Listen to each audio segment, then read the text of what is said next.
આ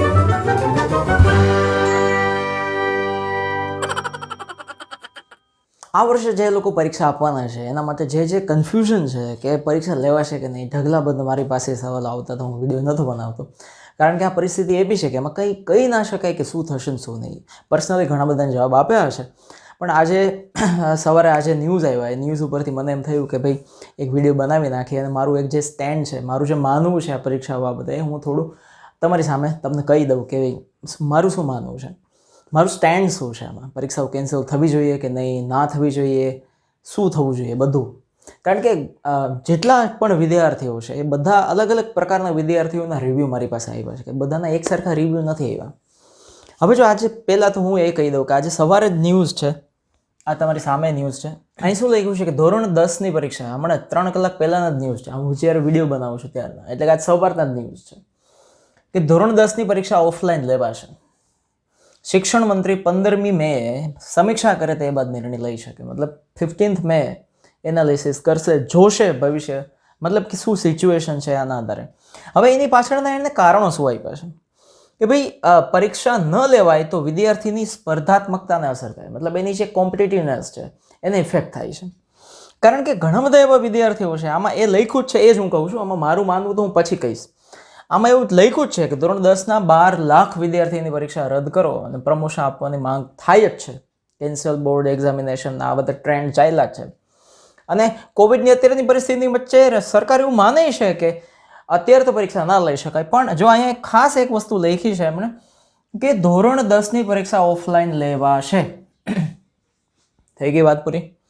અને 15મી મે શિક્ષણ મંત્રી એટલે કે એજ્યુકેશન મિનિસ્ટર આપણને કહેશે કે શું છે કે સ્પર્ધાત્મકતાને અસર ના પડે, કારણ કે કોમ્પિટિટિવનેસ છે. એવા કેટલાય વિદ્યાર્થીઓના મને પર્સનલ મેસેજ આવેલા છે કે સાહેબ આખું વર્ષ મહેનત કરી છે, કેટલી મહેનત કરી છે, અને આવી રીતે એક્ઝામ કેન્સલ થઈ જાય તો સાહેબ એક પ્રકારનું એનું ટેન્શન આવી જાય. એને એમ થઈ જાય કે આ મારી મહેનત બધી પાણીમાં ગઈ. આનો હું હમણાં જવાબ આપીશ, બરાબર, કે હું એનો પક્ષ નથી લેતો. અને ઘણા બધા એવા વિદ્યાર્થીઓ છે જેણે મહેનત નથી કરીને તો એવું ઈચ્છે જ છે કે પરીક્ષાઓ કેન્સલ થાય. એનો હું તમને મારે જવાબ આપીશ કે શું છે. હવે પ્રમોશન આપવાથી વિદ્યાર્થીઓને નુકસાન છે એવું પણ અહીંયા ગવર્મેન્ટ એટલે કે માને છે. અને લખ્યું છે એકાદ મહિના પછી જો કોરોનાના કેસોમાં ઘટાડો થાય અને સ્થિતિ યથાવત એટલે કે પરિસ્થિતિ સાનુકૂળ આવે કે બરાબર આવે તો ધોરણ 10ની પરીક્ષા લેવાશે, એવું અહીં લખ્યું છે. પ્રમોશન આપવું તો સહેલું છે, પણ પ્રમોશન આપવાથી વિદ્યાર્થીને કાયમી નુકસાન થાય છે તે ભરપાઈ થઈ શકે એમ નથી, એવું આ લોકો માને છે. બરાબર. આમાં ઘણા બધા લોજિક છે આપણે. હવે અહીંયા આખું લખ્યું છે કે સરકાર કેમ પરીક્ષા લેવાના મતમાં છે. તો અત્યારે ધોરણ 10માં અભ્યાસ કરતો વિદ્યાર્થી 1 થી 8માં એકમ કસોટીના આધારે ઉત્તીર્ણ થયેલો છે. આવા સંજોગોમાં એના વ્યક્તિત્વ વિકાસ માટે પરીક્ષા લેવી જરૂરી છે. અને ધોરણ 12ની પરીક્ષાની જે વાત છે, ધોરણ 12ની પરીક્ષા તો એ બી છે કે એને નેશનલ લેવલે જવાનું હોય છે. સાયન્સનો વિદ્યાર્થી છે કે કોમર્સનો વિદ્યાર્થી, પછી જે નીટ કે જેઈ કે આ પ્રકારની એક્ઝામ્સ એ લોકો આપતા હોય છે, તો કોલેજમાં કે આગળના ઇન્સ્ટિટ્યુશનની અંદર એને એડમિશન લેવાના હોય છે, તો એના માટે તો બોર્ડની એક્ઝામ તો ફાઇનલ બહુ જરૂરી થઈ જાય છે, જે CBSE એ કેન્સલ નથી કરી. તો ધોરણ 10માં 12 લાખ વિદ્યાર્થી છે, એનું મૂલ્યાંકન થાય નહીં તો હોશિયાર કે મહેનત કરતા વિદ્યાર્થી સાથે અન્યાય થઈ જાય. એટલે આ એક સરકારનો મત છે, અને સરકાર અત્યારે એવા મૂડમાં છે કે ચોખ્ખું એ લખે છે કે ધોરણ 10ની પરીક્ષા ઓફલાઈન લેવાશે. 15મી મે ફાઇનલ ડિસિઝન લેશે કે ક્યારે લેવાશે, શું સિચ્યુએશન હશે, કઈ રીતે લેવાશે. કદાચ આ ન્યૂઝ છે એ જે મેં વાંચીને તમને કીધા, કદાચ એવું પણ બને કે એનો નિર્ણય ફેરવી શકે. મોટાભાગે વિદ્યાર્થીઓએ જ્યારથી CBSE 10માની એક્ઝામ કેન્સલ થઈ ત્યારથી એણે મહેનત કરવાની બધું બંધ કરી દીધું છે, મોટાભાગના વિદ્યાર્થીઓએ. અને બસ એક જ ટ્રેન્ડ હતો મગજની અંદર કે એક્ઝામ કોઈ પણ રીતે કેન્સલ થાય. અને મને ઘણા બધા લોકો પૂછતા હતા કે તમારું શું માનવું છે. જો ભાઈ, હું એક એવી પરિસ્થિતિને ઘણા બધાના રિવ્યૂ મેં જોયા છે, અને એટલા બધાના રિવ્યૂ જોવાનો પાછો ટાઈમ નથી મળ્યો. ખાસ કરીને વિદ્યાર્થીઓના રિવ્યૂ જોયા છે. અને પછી જે એવા પુરુષો, એવા મહાપુરુષો, એવા જે માણસો થઈ ગયા, એમના જીવનના મંત્રો મેં વાંચ્યા, એમનું રિયલ જિંદગી પણ મેં વાંચી છે. તો એ બધું ધીમે ધીમે યાદ કરતો હતો, બધું વાગોળતો હતો, મારી સામે લઈ આવતો હતો. એની અંદરથી એક વસ્તુ શીખવા માંડી કે તમે પરીક્ષા કેન્સલ કરવાનું કહો છો, અથવા તો અમુક લોકો એમ કહે છે કે પરીક્ષા લેવાવી જ જોઈએ. બંનેને મારો જવાબ છે કે જો ભાઈ તમે એમ કહો છો કે પરીક્ષા લેવાવી જ જોઈએ, બરાબર, સાચી વાત છે. એ પણ તમારા હાથની વાત નથી કે પરીક્ષા લેવાવી જ જોઈએ. અને એ લોકો જે એમ કહે છે કે પરીક્ષા કેન્સલ થવી જોઈએ, એ પણ તમારા હાથની વાત નથી કે પરીક્ષા કેન્સલ થવી જોઈએ. શું કામ? ચલો, આ તો એક પરીક્ષા છે. હું તો એવું જ માનું છું કે પરીક્ષાઓ બધી એવી છે, જે રીતે પરીક્ષાઓ લેવાય છે એની અંદર આપણા વ્યક્તિત્વનો કોઈ વિકાસ થતો જ નથી. હું તો એવું ચોખ્ખું સ્પષ્ટપણે ક્લિયર કરી દઉં છું મારું સ્ટેન્ડ. જે લોકો શિક્ષણવિદો હશે, જેમને શિક્ષણની ખરેખર પરવા હશે, એ બધા એવું માને છે કે આ પરીક્ષાઓ કાંઈ ઉકાળીને દેતી નથી. 1 થી 12 ધોરણની અંદર માત્ર બાળક મોટું થાય છે. પહેલા ધોરણમાં બેસે ત્યારે 5-7 વર્ષનું હોય, એ 12મા ધોરણમાં પાસ થઈને નીકળે ત્યારે 17-18 વર્ષનું થાય. એ પાસ થાય, મોટું થાય છે. બસ મેમરીની ટેસ્ટ લેવાય છે, કેટલું તમને યાદ છે એની ટેસ્ટ લેવાય છે. ક્યાં લોજિક, જિંદગીની પરિસ્થિતિઓ સામે કેમ લડવું, એના કોઈ લોજિક નથી. ધારો કે હું એવું માનું છું, હું તમારી વાત નથી કરતો, થોડી પાછો ઇસ્યુ થાય, હું એવું માનું કે પરીક્ષા કેન્સલ થવી જોઈએ, તો જો પરીક્ષા કેન્સલ થવી જોઈએ એની પાછળનો જો હું એવો મત રજૂ કરવા માંગતો હોય કે હું એમાંથી છટકવા માંગુ છું કે હાશ પરીક્ષા કેન્સલ, મારે આપવી નહીં પડે, મહેનત કરવી નહીં પડે, એમને હું આગળ નીકળી જઈશ, તો આ જે મારો માઇન્ડસેટ છે એ ભવિષ્યમાં મને બહુ મોટું નુકસાન કરશે અને મને વીખી નાખશે. કારણ કે એક પ્રકારનો માઇન્ડસેટ, એક પ્રકારની ટેવ એવી ક્રિએટ થઈ જશે કે ભવિષ્યમાં જ્યારે ટફ સિચ્યુએશન સામે આવશે ત્યારે હંમેશા એવી પ્રાર્થના કરવામાં આવશે કે આ ટફ સિચ્યુએશન ગમે એમ કરીને જતી રહે, આ અંધકારનો પહાડ ગમે એમ કરીને જતો રહે, આ મુશ્કેલીઓનો પહાડ ગમે એમ કરીને જતો રહે અને હું એમને આગળ નીકળી જાઉં, મને શોર્ટકટ મળી જાય. જો આ માઇન્ડસેટ હોય તોની વાત છે. પરીક્ષા કેન્સલ થવા પાછળનો માઇન્ડસેટ જો આ હોય તોની વાત છે. તો એ બહુ મોટું નુકસાન કરવાનો છે. કારણ કે એવા પણ ઓલિમ્પિકની અંદર એવા ખેલાડીઓના નામ ગણાવી શકું કે જેણે 4-4 વર્ષ સુધી મહેનત કરી હોય, દિવસની 18 કલાક સુધી મહેનત કરી હોય, 4 વર્ષ સુધી, તમારે 1 વર્ષની વાત છે, 18 કલાક દિવસની મહેનત કરી હોય અને એવું બને કે ઓલિમ્પિક જ કેન્સલ થઈ જાય. એ જે ખેલાડી છે એનો પગ ભાંગી જાય. 11મા ધોરણની અંદર પહેલો પાર્ટ જોવો તમે, અરુણિમા સિન્હાનો, નેશનલ લેવલની વોલીબોલ પ્લેયર છે.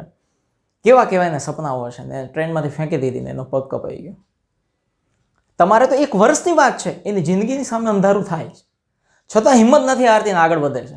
એને 1 જ વર્ષની અંદર એક્સિડન્ટ થયાના 1 જ વર્ષની અંદર એ એવરેસ્ટ ચડીને રેકોર્ડ બનાવે છે. જો મુશ્કેલીઓની સામે લડે છે.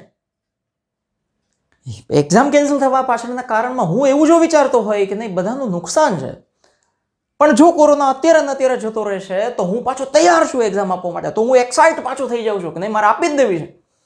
આ જો માઇન્ડસેટ છે તો તમે ટફ છો, તમે મજબૂત છો, તમે કોઈ પણ પરિસ્થિતિની સામે લડી શકશો. હવે એ લોકો છે એમ વિચારે છે કે પરીક્ષા લેવાવી જ જોઈએ કારણ કે અમે આખું વર્ષ મહેનત કરી છે, મહેનત કરીને થાકી ગયા છે. તો ભાઈ જુઓ, તમે ધારો એવું કોઈ પરિણામ ન પણ આવે એવું બની શકે. જે ધારે છે રામ ભગવાન જે છે સવારે રાજ્યાભિષેક થવાનો છે, ગાદીએ બેસવાના છે, તૈયારીઓ અયોધ્યામાં થઈ ગઈ છે, કાંઈ બાકી નથી, અને સવારે રામને વનવાસ જવાની વાત આવે છે. શું આ તમે વિચારો તો કરો. તો કાંઈ જરૂરી નથી કે એ થાય જ બધું. હા, તમે મહેનત કરી છે ને, જે તનતોડ મહેનત કરી છે, રાત દિવસ એક કરીને મહેનત કરી છે, આંખને લાલ કરી દીધી ત્યાં સુધી મહેનત કરી છે, તો એ ભવિષ્યમાં તમને મહેનત કરેલી કામ લાગશે. પછી ભવિષ્યના ગમે એવા પ્રોજેક્ટ આવશે, ગમે એવી પરિસ્થિતિઓ આવશે, ગમે એવી મુશ્કેલીઓ આવશે, તો તમે લડી શકશો, તમે સ્થિર ઊભા રહી શકશો, અડીખમ તમે એનો સામનો કરી શકશો. એનો તમે અનુભવ કરી લીધો છે. કરવાનું તો આ જ છે. આ તો એક પરિસ્થિતિ એવી આવી છે કે જેમાં ઘરથી બહાર નથી નીકળી શકાતું, ઇન્ફેક્શન ફેલાય છે, કેટલાય લોકોના રોજના ન્યૂઝ આવે છે કે ડેથ થઈ ગયા, મરી ગયા છે લોકો. એના સ્વજનો છેલ્લે એને મળી નથી શક્યા. આ મહામારી છે, આખું પેન્ડેમિક છે. મેં એવા ઘણા બધા વિદ્યાર્થીઓ મારી લાઈફમાં એવા જોયા છે જે મારી પાસે ભણતા હોય, પરીક્ષા દેવા જતા હોય ને એક્સિડન્ટ થયા હોય. છાપામાં આવે છે કે ભયંકર બીમારી, તાવથી લઈને એક્સિડન્ટ થયાની ભયંકર બીમારી હોય, ઊભા ન થઈ શકતા હોય, તો આઈસીયુમાં એમ્બ્યુલન્સમાં બેઠા બેઠા પણ પરીક્ષા આપેલી છે. આ ટફ માણસ મારે ને તમારે થવાનું છે. પરીક્ષા લેવાય કે ના લેવાય, તમારી અંદરની જે હાલત છે, તમારી માનસિકતા જે છે, એને કોઈ પણ પ્રકારનો ફેર ના પડવો જોઈએ. પરીક્ષા ના લેવાય તો તમે ખુશ ના થવા જોઈએ. લેવાય તો તમે દુઃખી ના થવા જોઈએ. તમારે જે કરવાનું છે કે મારે મહેનત કરવાની છે, મારે આગળ વધવાનું છે. કારણ કે અહીંયા 10મા કે 12મા ધોરણમાં તમે તમારું કરિયરનું છેલ્લું વર્ષ તો હતું ને કે પૂરું થઈ ગયું. હા, પરીક્ષા હતી, ગઈ, કેન્સલ, હવે જિંદગી કોઈ પરીક્ષા આવવાની જ નથી. સાહેબ, આ જે ભણતરની પરીક્ષાઓ પૂરી થશે ને પછી તો રોજની પરીક્ષાઓ આવશે. જેને ડોક્ટર બનવું છે, MBBS કે પછી પોસ્ટ ગ્રેજ્યુએશન પૂરું કરે છે ત્યાં સુધીમાં તો એની જે પરીક્ષાઓ આવે એને પાસ કરવાની હોય છે. પણ પછી એક ઓપરેશનની અંદર એની પરીક્ષા થાય છે. એક ઓપરેશનની અંદર એની સામે નવો કેસ છે, નવી પરીક્ષાઓ છે. તો શું એ ઓપરેશનની સામે ડોક્ટર જ્યારે આમ જોતા હશે ત્યારે જોઈને એને શું મનમાં એમ થશે કે આ ઓપરેશન ના કરવું ને એમને દર્દી હાજર થઈ જાય તો એ ભગવાન મને સીધા પૈસા મળી જાય એમ થશે?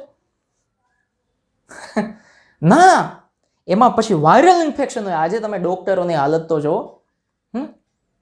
એ લોકો કેટલી પ્રાર્થના કરતા હશે કે આ જાય તો સારું. આખો દિવસ પીપી કિટની અંદર ભરાઈ રહે, ઇન્ફેક્શન થવાના ચાન્સીસ એના પરિવારોને નથી મળી શકતા અને રાત દિવસ મહેનત કરીને સારવાર કરે છે. શું છે આ? હા, એમાં ખોટું થતું હોય એ વસ્તુ જુદી છે. તો આપણે ક્યાં દૂધે ધોયેલા છીએ? માઇન્ડસેટ છે ને માણસને મારી નાખે છે. સાહેબ, પરીક્ષા તો આજે નહીં કાલે લેવાઈ જશે અને નહીં થાય તો આપણા જીવન કઈ અધૂરા નથી રહી જવાના. આ માર્ક ઝકરબર્ગ છે, ફેસબુકનો માલિક, આ નહીં હે, એવા તો કેટલાયને હું ગણાવી શકું. મોટા બિલિયનેર થઈ ગયા. પરીક્ષાઓ તો એને જિંદગીમાં કોલેજના વર્ષો પૂરા કર્યા નથી હજુ, એને એમને આગળ નીકળી ગયા છે. પણ શું કામ કે એની પાસે જે સ્કૂલમાં કે જે કોલેજમાં ભણવા જતા હતા, જે પ્રોફેસરો જે સ્કૂલ એને ભણાવવાની હતી એના કરતાં ઓલરેડી એ સમયે એની પાસે વધારે જ્ઞાન, નોલેજ અને પ્રેક્ટિકલ અનુભવ હતો. અને બીજું ઊભું કરવાની એની અંદર ક્ષમતા હતી પોતાની જાતે. આપણી અંદર એ નથી હોય તો આ પરીક્ષાઓ તમને શું અસર કરવાની છે? સાહેબ, લેવાય કે ના લેવાય શું ફેર પડવાની છે? પણ સતત તમે આખો દિવસ એ જ માઇન્ડસેટમાં રાખો, પરીક્ષા કેન્સલ, અને એમાંય પાછી તમારે 2-5 જણા ગાડાગાડી થઈ જાય. શું આપણે રાજકારણીઓ છીએ? હે, તમારો માઇન્ડસેટ કેટલો વિખાઈ જાય છે તો જો યાર. હા, તમે ટ્રેન્ડ કરવું છે, તમારો ઓપિનિયન આપવો છે તો એકવાર ટ્રેન્ડ કરી દો, હેશટેગ કેન્સલ બોર્ડ એક્ઝામ. પછી આખો દિવસ તમે એમ જ મંડ્યા રહેશો. એટલી મહેનત તમે આવનારો, ચલો તમે એમ માની લો કે પરીક્ષા કેન્સલ છે તો આવનારું તો તમારું વર્ષ છે ને, એના માટે તો મહેનત શરૂ કરી દો. પછી જે થાય એ ભગવાન શ્રી કૃષ્ણ કહે છે ગીતામાં કે કર્મ કરવાનો તારો 100% અધિકાર છે બેટા, ફળ ઉપર તારો અધિકાર નથી. એનો મતલબ એમ નથી કે ફળ નહીં મળે, પણ ફળ તારા હાથમાં નથી. જુઓ ને તમે મહાન લોકોના જીવન જુઓ, તમે મહેનત ઢગલો બંધ કરી છે. સાહેબ, ન્યૂટનનું જીવન જુઓ, હજાર વખત પ્રયોગ કરે. પણ થોમસ આલ્વા એડિસન હજાર વખત પ્રયોગ કરે બલ્બ બનાવવાનો. જો એને રાડો પાડી નથી બનાવો બલ્બ, હવે 1000 વખત હોય કાંઈ. આને છે ને ઇતિહાસ યાદ રાખે છે. આ આપણે થવાનું છે, ચાહે જે થાય એ. પરિસ્થિતિ સારી આવે તોય હું સામનો કરવા તૈયાર છું, પરિસ્થિતિ ખરાબ આવે તોય હું સામનો કરવા તૈયાર છું. પરીક્ષા લેવાય તોય હું આપીને બેસીને આપવા તૈયાર છું, ના લેવાય તોય હું આગળ વધવા તૈયાર છું. ના લેવાય તો ટેન્શનમાં આવી જવાથી કઈ શું શિક્ષણ મંત્રી તમારી ઘરે આવીને પરીક્ષા લેશે? એના બેટા ટેન્શનમાં આવવાની જરૂર નથી, હું તારી પરીક્ષા તારી ઘરે આવીને લઈ લઉં. નથી લેવાતી તો શું? પરિસ્થિતિ પ્રેક્ટિકલ છે, વાસ્તવિકતા છે, સામનો કરવો જ પડશે. તમારું ધાર્યું પરિણામ નહીં મળે. છે હકીકત છે. એવો એક વિદ્યાર્થી છે, જ્યારે પેપર આ ખોલાવાનો ને એવો કોઈ ટ્રેન્ડ હતો નહીં ઘણા વર્ષો પહેલા, 1 થી 9 ધોરણની અંદર એને 100 માંથી 100 ગણિત વિજ્ઞાનની અંદર આવે અને બોર્ડની પરીક્ષામાં વિજ્ઞાન અને ગણિતમાં નાપાસ થાય. કેટલું ટેન્શન, ડિપ્રેશન આવી જશે.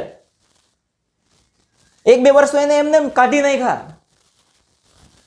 અને પછી એને ખબર પડી કે આ સિસ્ટમ જ આપી છે. પછી એને જેમ તેમ ભણવાનું પૂરું કરીને આજે ગુજરાતના મહાન સાહિત્યકાર છે જય વસાવડા. આ હકીકત છે જે તમે સ્વીકારતા નથી. આંખાડા કાંદ કરવા છે, શાહ મુર્ગી વૃત્તિ. રણમાં તોફાન આવવાનું હોય ને એટલે પેલું રણની અંદર એનું મોઢું રણમાં નાખી દે, આમ ખાડો ખોદી. કેમ? તો કે હવે મને ખબર નથી ને તોફાન આવશે. એટલે વાહ, તો તમે અંદર ઘરી જાઓ એટલે હું તોફાન ના આવે? ભાઈ, ઘણાની પરિસ્થિતિ અત્યારે ખરાબ છે, ઘણાની પરિસ્થિતિ નાજુક છે. સાહેબ, મેં તો એવા વિદ્યાર્થીઓના જીવન વાંચ્યા છે કે કાલે પરીક્ષા શરૂ થવાની હોય ને આજે એના પપ્પાનું મૃત્યુ થઈ ગયું હોય તો એણે પરીક્ષાઓ આપીને 90% ઉપર માર્ક મેળવ્યા છે. એવી પરિસ્થિતિ તો નથી. તો હું એવું નથી કહેતો કે પરીક્ષા લેવાવી જ જોઈએ, ના, પણ લેવાય ના લેવાય, આપણે એની સામે ફોકસ નથી કરવાનું. આપણે આપણી પોતાની કરિયર સામે ફોકસ કરવાનું છે. સરકાર આપણી કરિયર બનાવવા નથી આવવાની. તમે એમ માની લો કે નહીં લેવાય તો પછી નેક્સ્ટ સ્ટેપ ઉપર જતા રહો ને આગળની તૈયારી કરવામાં મંડી જાઓ. લેવાશે એમ માનો છો તો એની તૈયારીમાં મંડી જાઓ, પણ વચ્ચે ના રહ્યો. તમે રોજે બસ મને ઘણા ફોર્સ કરીને પૂછે કે તમે કયો શું થશે? એટલે મારા કહેવાથી કંઈ થાય? મારું પાંચ્યું ના આવે. હું કોણ છું? મારી શું હેસિયત છે? પણ મારું જે સ્ટેન્ડ છે આ છે. પરિસ્થિતિ ચાહે કોઈ પણ હોય. બસ વધારે તો કંઈ નથી કેવું, પણ આ દુષ્યંત કુમાર જે મહાન કવિ શાયર થઈ ગયા એમની એક કવિતા હું તમને છેલ્લે કહી દઉં. એ કહે છે, એટલે તમે જુઓ તમે કે શું તમને એમાંથી શીખવા મળે. શું લખ્યું છે? જો, हो गई है पीर पर्वत से पिघलनी चाहिए, इस हिमालय से कोई गंगा निकलनी चाहिए. आज यह दीवार पर्दों की तरह हिलने लगी, आज यह दीवार पर्दों की तरह हिलने लगी, शर्त थी लेकिन कि ये बुनियाद हिलनी चाहिए. દીવાલ હલવાથી શું ફેર પડે સાહેબ? નીચે પાયો હલવો જોઈએ. આપણે બારથી બતાવીએ છીએ કે મને આમ આવડે છે, હું આમ કરી નાખું તેમ કરી નાખું, પણ અંદર હલે છે કઈ? हर सड़क पर, हर गली में, हर नगर, हर गांव में हाथ लहराते हुए हर लाश जलनी चाहिए. लाश નો મતલબ શું? જેની અંદર કોઈ આત્મવિશ્વાસ નથી રહ્યો, જેની અંદર કોન્ફિડન્સની હાવ કમી છે, મળદા જેવા જે જીવન જીવે છે ને એ આમ ચણચણાટી જિંદગી જીવવા માંડે. સિર્ફ હંગામા ખડા કરના મેરા મકસદ નહીં. ખાલી હંગામો ખડો કરવાથી શું થશે? કઈ જીવન બદલાશે? नहीं. सिर्फ हंगामा खड़ा करना मेरा मकसद नहीं, मेरी कोशिश है कि ये सूरत बदलनी चाहिए. अंदर થી बदलाव आवे. मेरे सीने में नहीं तो तेरे सीने में ही सही, हो कहीं भी आग लेकिन आग जलनी चाहिए. आग लागी જવી જોઈએ સાહેબ, ચાહે ગમે તેવી પરિસ્થિતિઓ આવે. વર્ષો સુધી મહેનત કરી હોય અને વિદેશના વિઝા ના મળતા હોય તો શું મરી જવાનું? આપણી જિંદગી બરબાદ કરી દેવાની? પરીક્ષા લેવાવી જોઈએ, આખું વર્ષ મહેનત કરી છે, હવે ના લેવાય તો શું આત્મહત્યા કરીને ગુજરી જવાનું? નહીં લેવાય તો શું જીવન ત્યાં પૂરું થઈ જાય છે? એક્ઝામ જ જીવન છે. અને લેવાય તો આપણી તૈયારી કેમ નથી? આપણે તો બધી પરિસ્થિતિમાં તૈયાર છીએ. વરસાદના પૂર આવી ગયા હોય, ડૂબી જવાની હાલત હોય, એવી પરિસ્થિતિમાં તમે જો પૂર્વના ઉત્તરના વિદ્યાર્થીઓ એની અંદર તરીને હોળીમાં ત્રાપા નાખીને એવા લાકડાના પુલ ઉપર જઈને કિલોમીટરો સુધી જાય છે ને એક્ઝામો આપે છે. આ આપણી અંદર તૈયારી હોવી જોઈએ. હું કોઈ તરફેણમાં નથી. मेरे सीने में नहीं तो तेरे सीने में सही, हो कहीं भी आग लेकिन आग जलनी चाहिए. આ વાત છે આપણી બધાની. હવે તમને મારો જવાબ જે છે સ્ટેન્ડ મારું ક્લિયર થઈ ગયું હશે ને મારી જે વાત હતી એ મેં તમને કહી દીધી. બસ અહીંયા જ અટકું છું અને જય હિન્દ, જય ભારત, જય જય ગરવી ગુજરાત.